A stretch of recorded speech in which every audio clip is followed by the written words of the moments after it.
What an amazing and complex world we live in. Made all the more so by the uncertainties and the anxieties of the COVID pandemic.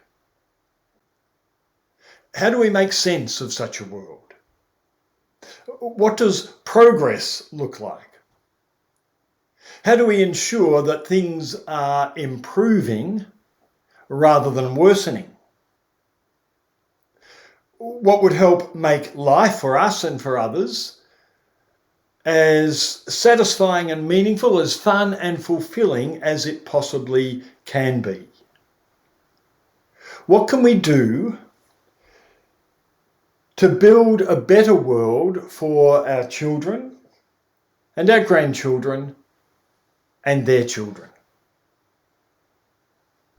Well, that's our quest this morning, to reflect on what might make for the better world for which we yearn. Welcome to this week's online gathering of the Hartwell and Surrey Hills Churches of Christ. As always, intentionally and certainly not tokenistically, we begin by acknowledging the first peoples of this country as the traditional custodians of the land upon which we live and work and play. For me, that's the Boonwurrung people of the southern Bayside and Peninsula areas of Victoria. For many of you, it will be the Wurundjeri people, and for some of you, it will be other people groups and nations. We respect them all, respect their customs, their traditions, their wisdom, and we honour their elders past, present and emerging.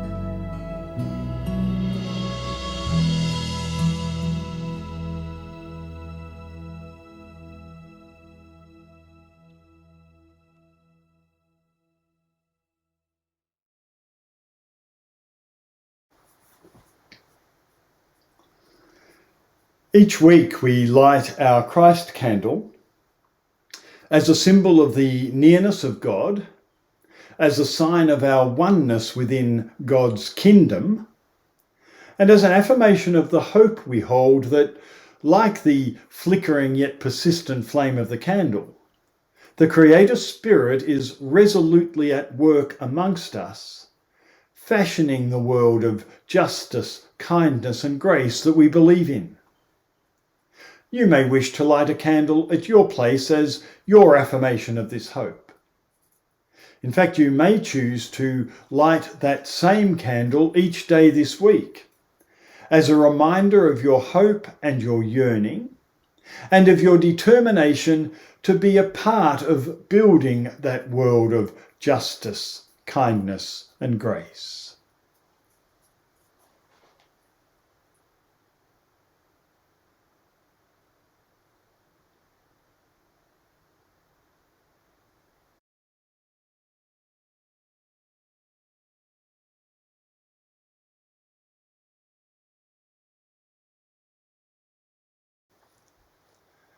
Shall we pray? We gather to renew our confidence in a more illumined future. We give ourselves to this emerging future, knowing that our choices, no matter how small, resonate across every strand of this cosmic web. We are not alone as future forgers. In our fear that keeps us looking back over our shoulder, Spirit is with us. In our passion to create a holy future, Spirit is with us. In our resolve to face and overcome all that keeps us from our ideals, Spirit is with us. Abiding Spirit, lift us. Lift us above all obstacles and grant us a glimpse, of what is possible when hearts and minds discover that you are at work within our fears, within our hopes, and within our resolutions. Amen.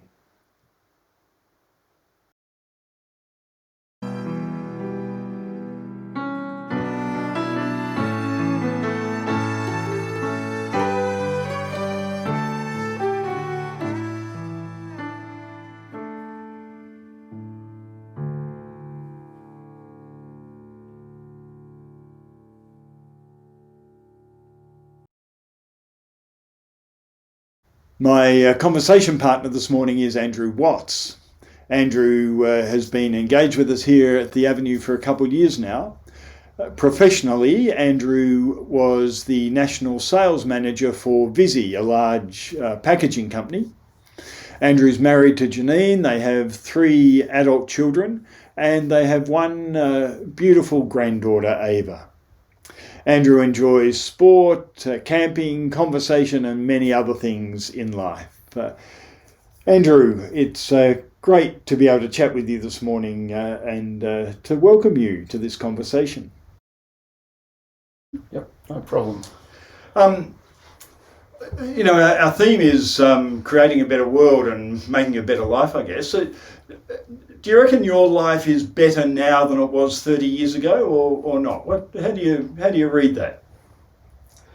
I think my life is great at the moment. Like 30 years ago, I was 30 years old, 3 kids, mortgage, sort of on the corporate treadmill, trying to deal with the dysfunctions that you grow up with as a kid and trying to make sense of all of that. I guess trying to put some fat into the Watts family budget. And my parents lived on the line and just trying to change that. So I guess trying to work out what all that means and struggling to survive and thrive.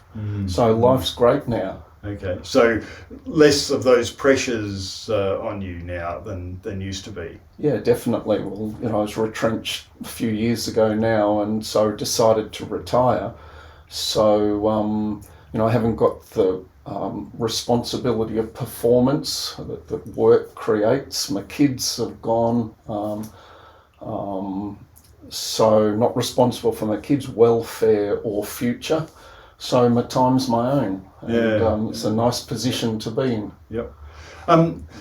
Has that been intentional for you? Like, you know, in terms of saying, well, yeah, my life's better now than it was because of this. Has that been intentional, or has it just sort of happened? Have you just fallen into this better place? Well, I guess the intentional part was not to seek work again once I was retrenched. But being retrenched sort of pushes me down that line and forces that decision. So that's that. And then you make intentional choices, having opted for retirement, about how you use the time? Yeah. The I guess the importance with my time now is to enjoy everything I do, to appreciate what I've got. And the opportunity, and so that's the secret to having a good life and feeling that life's fantastic now. Yeah. Okay. I'm going to come back and explore that with you in a minute or two, but I just want to ask first, what do you do for fun? You know, what are the things that give you life? I mean, if you what's fun for you? Well, as I said, I think the secret of living and enjoying my life is enjoy everything, and so like the satisfaction you get from completing a cryptic crossword is fantastic now. And on my 60th birthday I got a record player, and so I'm fortunate also set of circumstances to get back all my old records from when I was a youth. Well, the old vinyl, hey? The old vinyl, it sure is. And so listening to my records is fantastic, or if it's camping with my wife, or my kids, my friends, taking the dogs for a run, my exercise, sport, volunteering, church, like it's enjoying None of those things are much by themselves, but you enjoy it all. Yep, yep. Many people I know would not consider golf to be fun, but you do. You enjoy a game of golf? Golf's a fantastic game. I find what I love about golf is you can go from just enjoying the walk, and it's only the walk, and just hitting a ball gets in the way.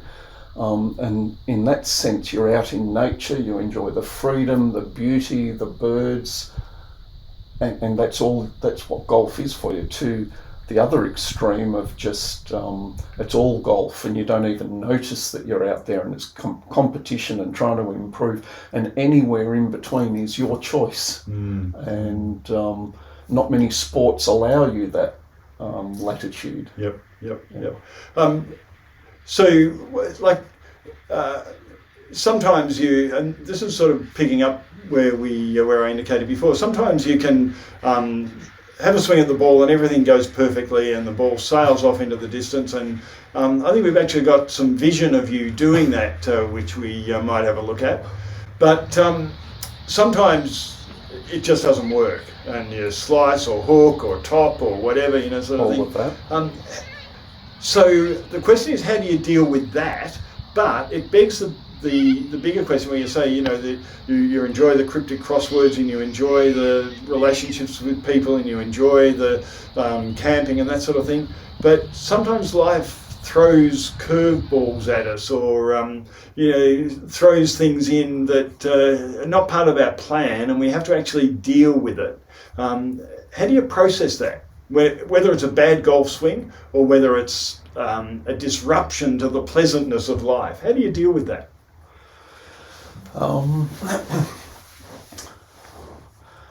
I guess that's one of the pleasures of golf. I find it's only a game, and let's not get too serious, but it does reflect all of the things that go on in your life. You have good days and bad days.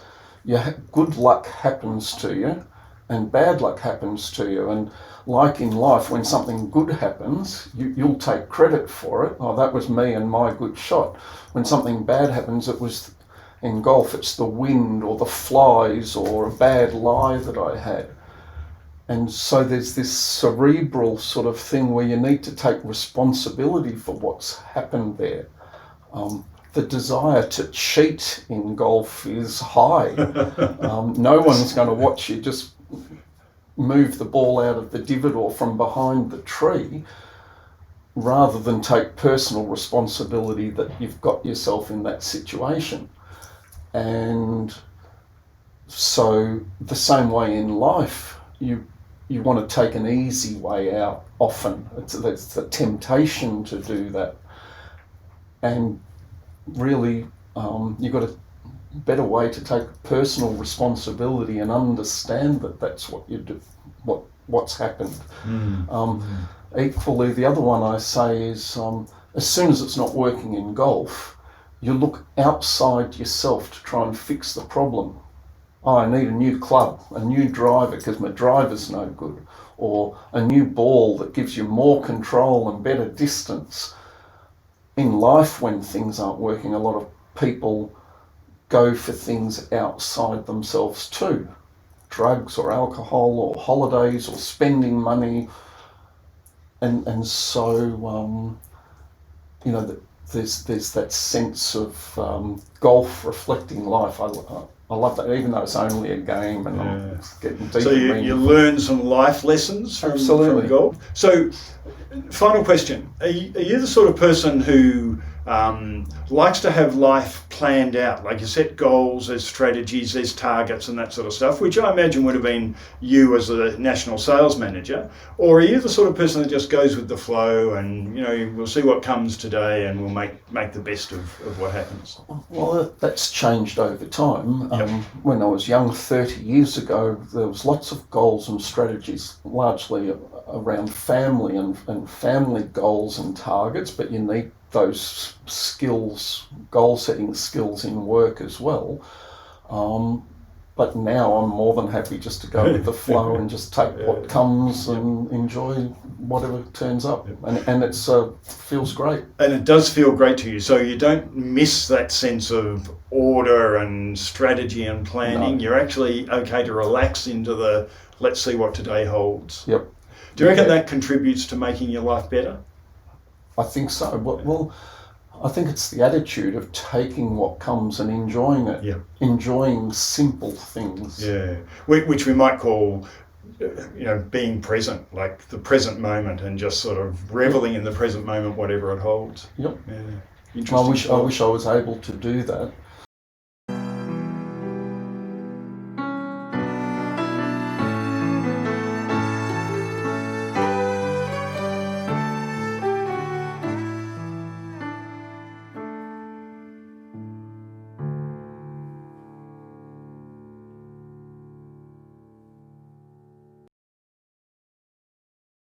Well, welcome back, Andrew. We're going to sort of expand our horizons a little, as I indicated. I think it's a pretty crucial period of time in world history, it seems to me, at the moment. Obviously, the COVID-19 pandemic casts its shadow over everything.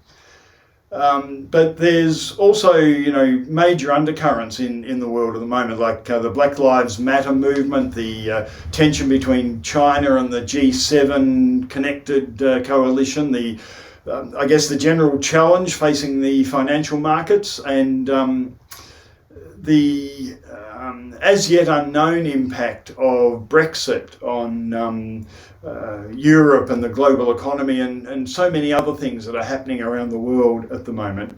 And it sort of begs the question, is the world getting better or worse? Conditions generally, are they improving or worsening? What is it? Is what we're witnessing in 2020, is it progress or regress? Are we going backwards or forwards? And I want to chat with you a little about that. But first of all, I'm going to show you a video clip, and then we'll talk a bit together about that.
So, Andrew, what's your immediate response to that video clip, given that it was prepared 2 years ago, but could have been prepared yesterday? Yeah.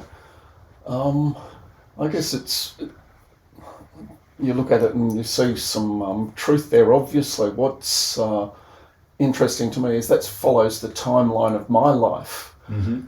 And so to sort of see that put up there is through my life, as you're going through it, there's been so much technological change and social change and exponential learning. While you're going through my life in those different periods, you're not really conscious because there's so many voices and messages coming at you. Yeah. To be aware of a lot of that stuff that's... It's a really good summary, isn't it, of that whole era? So it's a great summary that clarity isn't really put to you often because so much is coming at you. Yeah. The way the world is, I guess, and today. And but when you look at his forecast and his prediction, that certainly has to resonate, doesn't it? Yeah. So are you, how do you feel about the future of the world? Are you generally optimistic or pessimistic about the future that we're building for our children? Yeah, I guess for the world's been around for 4.5 billion years, so I don't need to worry about the world. But I guess for humanity, there's some concerns. I've just been reading a book by Brian Cox, the good-looking rooster British scientist who's on ABC a lot, and he says we've won the evolutionary race. Human beings have won. We're at the top of the tree. The survival of the fittest, the selfish gene, has got us to the position where we're in charge. And that's been understood for quite some time. The Bible talks about, they understood then that man's been given dominion over the land and the beasts, that we've won. And so Brian Cox talks about that's a good position to be in.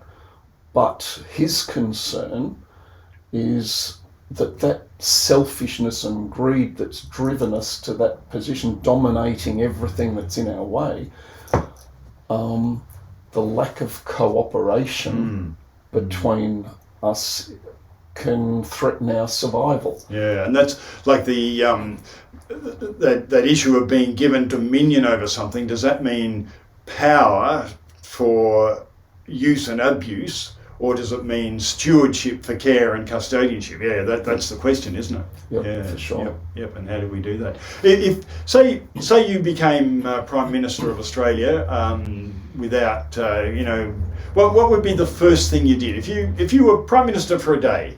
What would you do? Where would you start? Thanks for an easy question. The first place you go to is you wish everyone's happy and you wish safety and security and for all, and it becomes sort of a wish rather than something. So you think, well, if I was Prime Minister, what would I do? And when I think about it, it runs to fairness and justice. So I think people who are struggling need the support. The dole needs to be improved. New Start people need retraining and a proper wage to help that. We need to be fair for refugees. Homeless people have got to have a home. Like COVID has shown we can do it and do it quickly. But I guess I come back to what I was talking before. I have a passion for early learning, and just giving people things all the time is probably not a sustainable future. But I think if I was Prime Minister, no one teaches you to be a parent, and it's such an important job. And what are the good things that you need to teach kids? And society, in a sense, is working against parenthood. You need 2 incomes, so you need to farm out that responsibility. So I think if I was Prime Minister, what I'd like to do is invest in a whole lot of parenting classes, early learning, there's you're allowed maternity leave and payment for a short time, but extend that a little bit longer to try and teach kids the values, compassion, kindness, generosity, risk-taking, responsibility. So education would be pretty high on your agenda if you were PM. I think so. And you probably wouldn't make it more difficult for people to study the arts. We can move on from that if you like. Final question. We've talked about your personal life and your journey and, you know, creating a better life for yourself and your family. We've talked about the world. And how does your faith speak into those things? Does your faith make a difference to the way you approach all of that? Yeah, for sure. I guess the first thing I'd need to say is my faith is just what I believe, and it's my personal belief and system I run by. It's not what I need anyone else to believe or what I need really anyone else to validate. So it's my story, but definitely going along the lines of I see that there's different things to just what we materially have or can touch or physically can touch. The important things in life, the optimism and the hope and the best of community, the best of relationship, love and kindness, generosity, that sort of stuff is drawn by what God might be, and I choose to follow. For me, I choose to follow that direction rather than an alternative. So that's how my faith, I try and live my faith through valuing those goals. Yeah. So those foundational values have helped shape who you've become and how you've addressed life as it's come along. I hope so. Yeah, definitely. Yeah, excellent. Hey, Andrew, thank you very much for giving us this time this morning. It's been great chatting with you, and so much more we could talk about, but I really appreciate you sharing your life with us this morning. Let's go for a game of golf. Yes, why not? Thank you.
Reading from Matthew chapter 10, verses 40 to 42.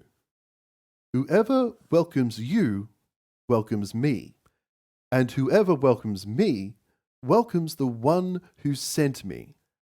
Whoever welcomes a prophet in the name of a prophet will receive a prophet's reward, and whoever welcomes a righteous person in the name of a righteous person will receive the reward of the righteous. And whoever gives even a cup of cold water to one of these little ones in the name of a disciple, truly I tell you, none of these will lose their reward.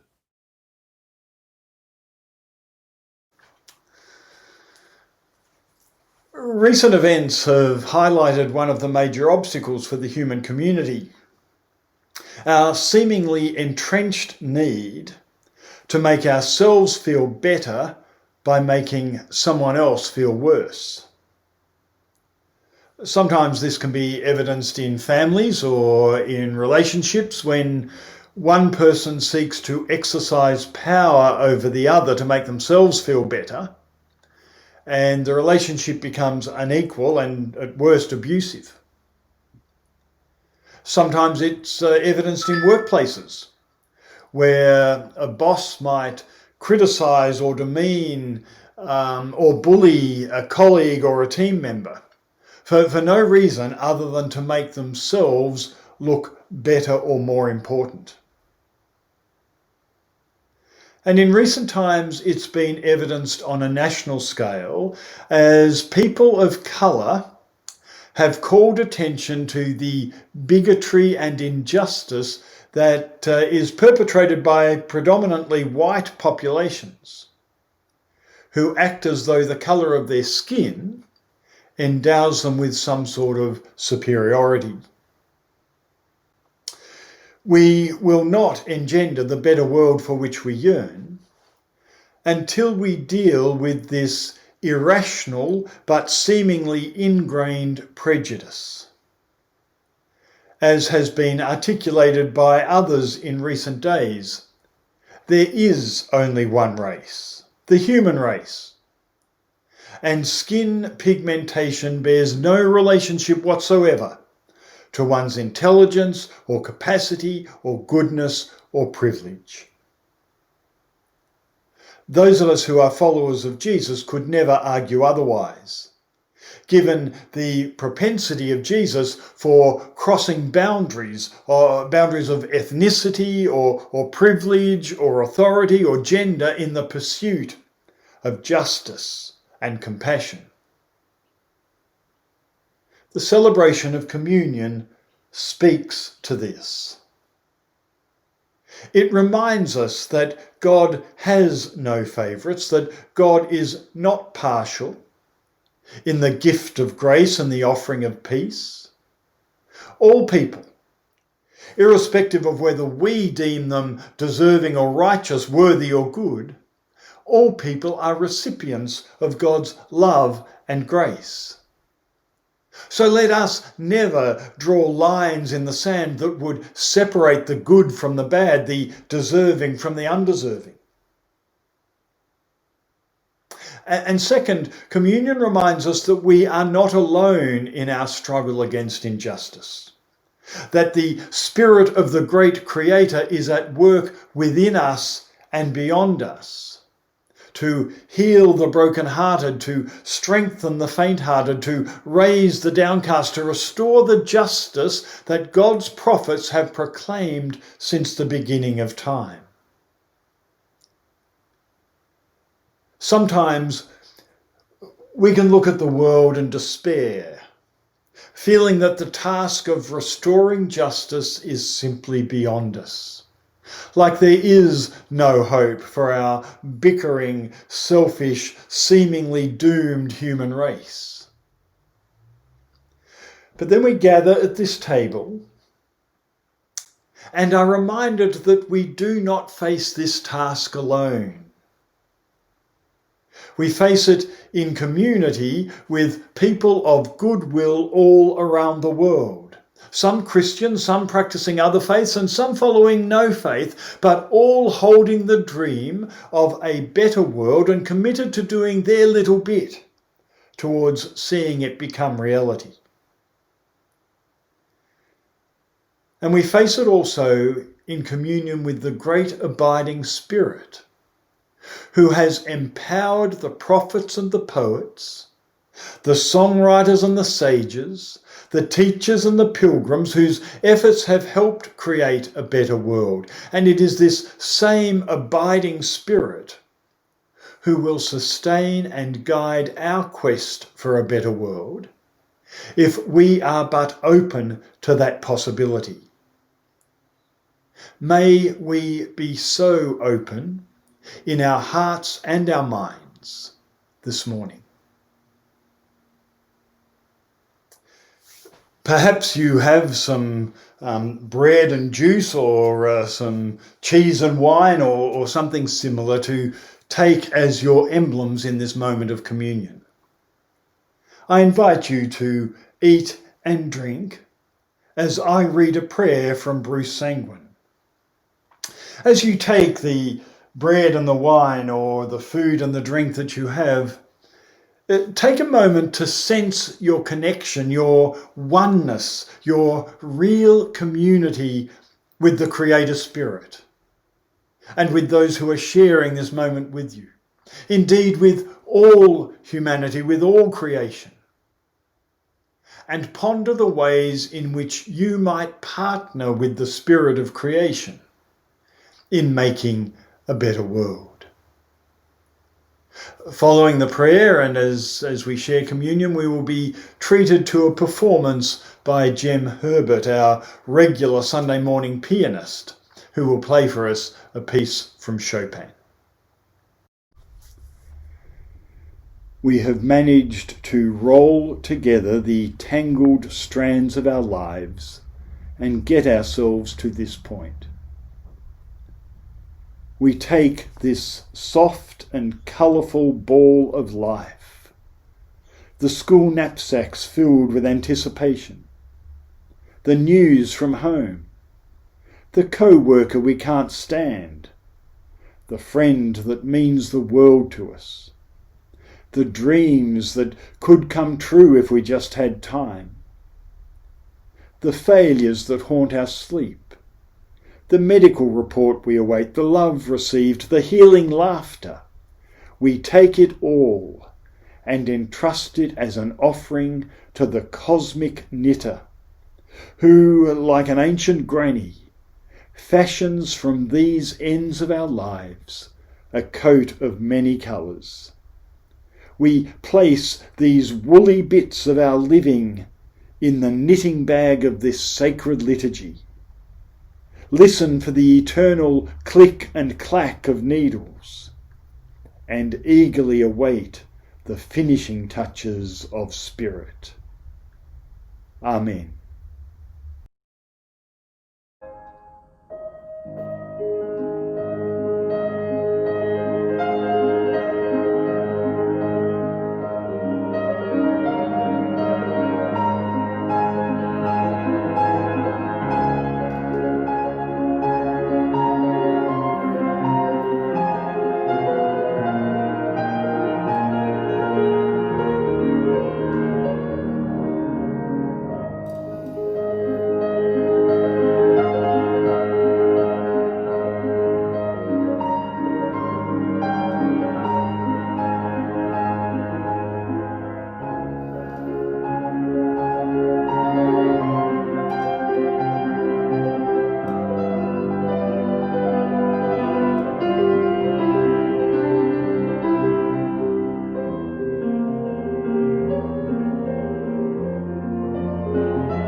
So we come to the end of our gathering for this morning, and thank you to Andrew and to Michael for their participation, and thank you to the Blackwood Church of Christ and to Kath Connolly and to David Goodwin for sharing their music with us.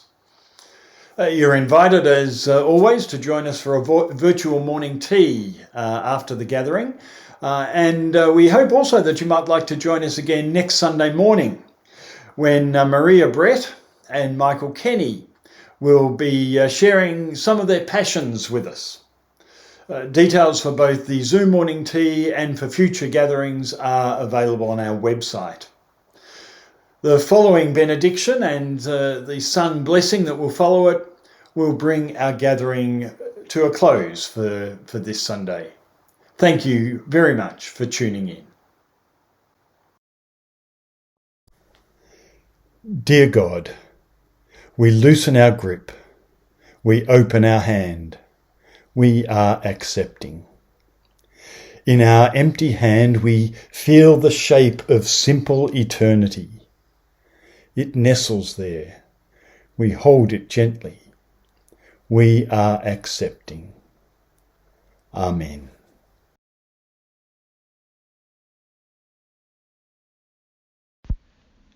May the road rise to meet you. May the wind be always at your back. May the sun shine warm upon your face, the rain fall soft upon your fields. And until we meet again, may God hold you in the palm of his hand. May God hold you in the palm of his hand.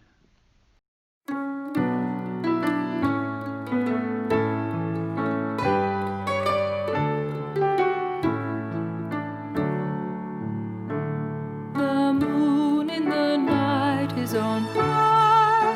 I turn my thoughts to the one that I love.